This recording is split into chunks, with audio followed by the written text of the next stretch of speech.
So if you see another person acting in this way where they have their armour up and they're not receiving love, the question is, what can you do to lower their defences? In a general sense, what you can do is to lower yours first. Think of a simple analogy. If you've got two people both holding a gun, both feel threatened. What can you do to create the circumstances where that person will lower their gun? Lower yours and you put it down. That person no longer feels threatened. That sort of idea. So the moment you lower your ego, you create an environment that is conducive for the other person to lower theirs. It's not a guarantee. The other thing that you can do in terms of getting the person to lower their defenses, and this relies on how well you know the person and the sort of relationship you have, is to give them what they need. Generally speaking, we can think of three broad psychological needs that we all have, and this is a good place to start when we're asking the question, what does this person need? So our needs are autonomy, relatedness, and competence. Okay, so autonomy means that the person feels that they are self-directed, that they are in control. So you give them options. Ask them, what would you like to do? How would you like to do it?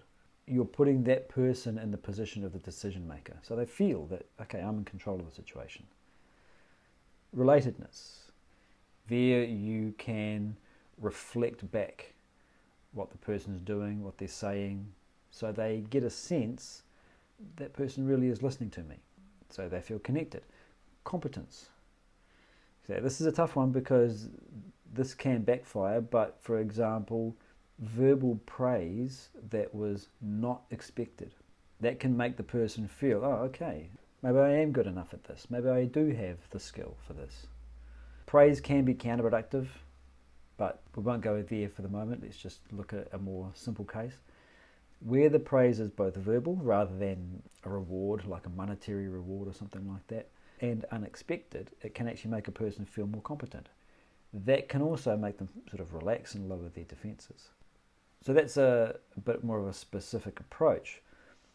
But a general approach is, as I said, lower your own ego first and then try to deliver what that person needs.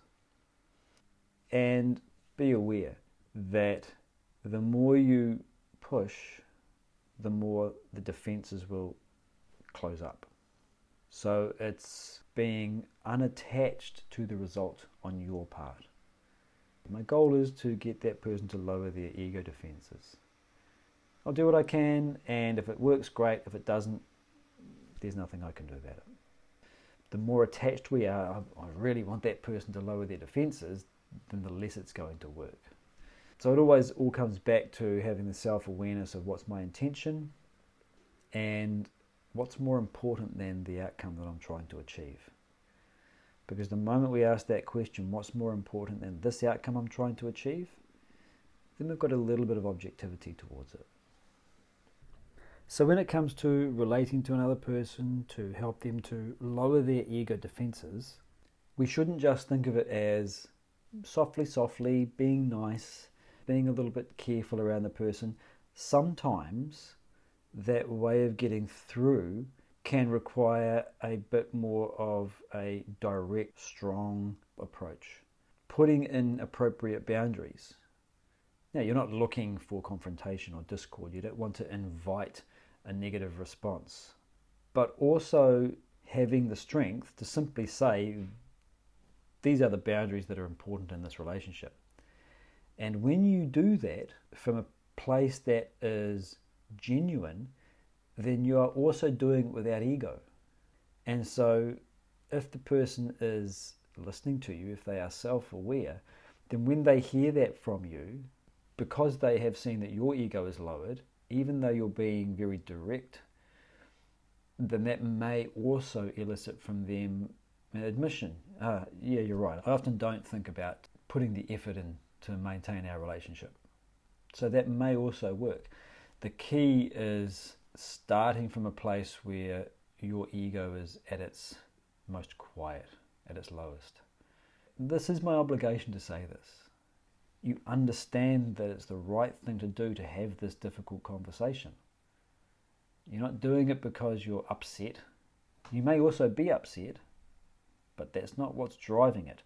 What's driving it is the recognition in you that this is the way to deal with the relationship. This is the right thing to do.